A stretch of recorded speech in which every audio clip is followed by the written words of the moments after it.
at the airport, sitting in the sun. So I actually door slammed the entire country of Canada. I haven't been back in 2.5 years. Well, it's been 30 months. And my old best friend, ESFP best friend, who I made a video about, was messaging me saying, "Are you nervous to come back?" And I said, "No, I'm not nervous." He's like, "Are you excited to come back?" I was like, "No, I'm definitely not excited." He's like, "Well, you're not excited to see all your friends and stuff?" And I thought about it and I was like, no,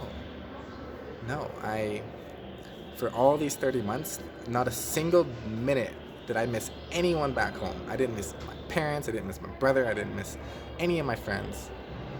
I door slammed the country. I door slammed everybody. And I really understand what a door slam is. It's not a conscious thing, it's a defense mechanism, it's an unconscious thing. And I had door slammed them before I even found out what Myers-Briggs was. And I was so cold, I was so detached, I was so suicidal, I was so depressed in Canada. Why would I miss any of that? I was drinking and smoking all the time and playing video games and just being I was high 24. I would wake up and drink my weed oil and I'd be high all day. And if I didn't have weed, I'd get drunk.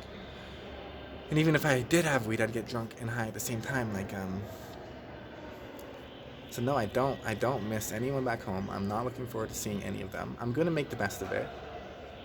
I think the universe wants me to go home for whatever reason. Because I lost so much money so unexpectedly these past 3 weeks. So much. I wouldn't be going home if I didn't lose all that money. So I think I'm meant to go home.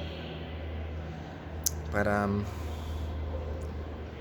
no, like I said, I door slammed them all. I door slammed the whole fucking country. And if money was an issue, I wouldn't go back for another couple years still, probably. I can't think of one redeeming quality about going back. What I'm most excited about is being able to prove how much I've actually learned and grown these past 2 years, and be able to go back home and not fall back into the same habits. I'm gonna stay sober. It's actually kind of motivating me to really step up and take care of myself and show everyone back home and prove to myself that I'm not who I once was anymore. Set up lots of boundaries. I know my brother and my best friends, they're all playing video games and drinking and getting drunk and chasing pussy and stuff, and it's all my brother cares about is finding a girlfriend and just playing their video games, and I ain't about that life. I do not care about girls right now. I have no desire to play any video games. I do not want to drink alcohol. Just ready to evolve. I'm gonna go home, make some money. I'll be gone again come January.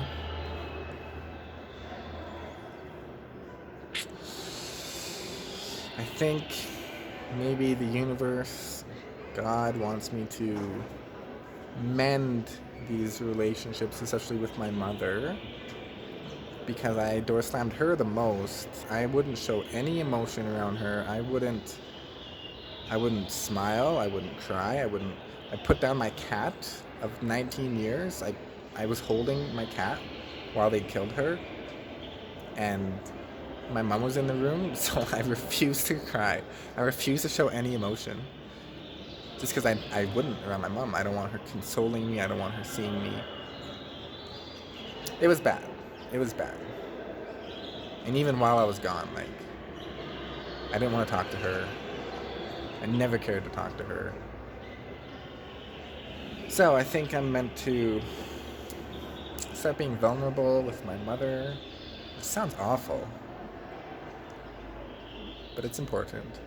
And have a good, healthy relationship and try to get her to understand where I'm coming from. Because even just on the phone a couple days ago, I fucking hate this. I was mentioning about getting, like, for my next trip come January. And she's like, no, there's not going to be a next trip. You're going to stay in Canada. And she's like, wanting me to, you're going to get a job, you're going to get a house, you're going to stay in Canada. It's like, leave me alone, Mom. Let me live my life.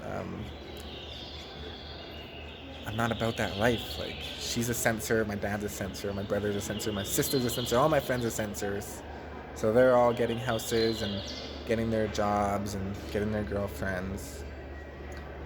And my mom just doesn't understand. She doesn't understand why I'm not doing that too, and why I don't want to do that, and why I refuse to do that. She just doesn't get it. So I have to try to explain that to her, and just so when I leave on my next trip, that it's I'm leaving on better terms. I think that's what I'm intended to do. But at least it'll be summertime when I go home. Because I'm obsessed with the sun. I'm obsessed with nature. I don't want to be there when it's minus 30. So I'll make the most of it, but it's gonna be an experience for sure. I love traveling. I love being on the road. I love having a new house every 2 months. I love making new friends all the time. I have zero desire to settle down. I have one intuitive friend back in Canada, but we don't hang out too often. They're all censors otherwise. And of course that's fine. It's been fine, but it's not ideal. Okay, much love. Take care. I'm gonna get ready for this first flight.